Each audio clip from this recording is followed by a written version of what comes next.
Zvuk heligónie sa šíril obcov Dežerice pri Bánovciach nad Bebravou a prilákal stovky ľudí zo širokého okolia.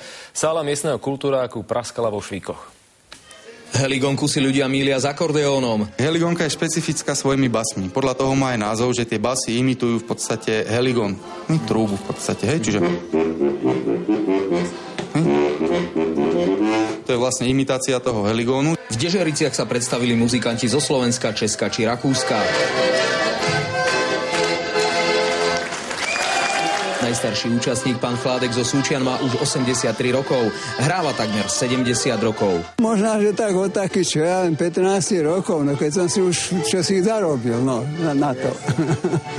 Svojím vystúpením očaril 15-ročný Lukáš, ktorý bude o 2 týždne hrať aj na majstrovstvách sveta v Bavorsku. Teraz cvičí každý deň. Niekedy aj 4 hodinky denne, pokiaľ sa dá. Niekedy susedia už, bolo to už veľa, keď v byte bývam. A snažím sa čo najviac hrať denne. A takto to vyzerá po tvrdej príprave.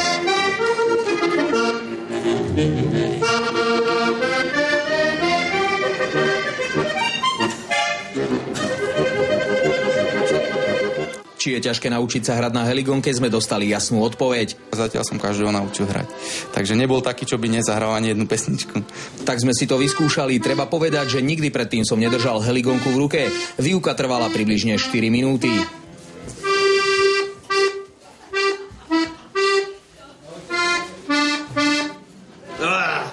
Peťku.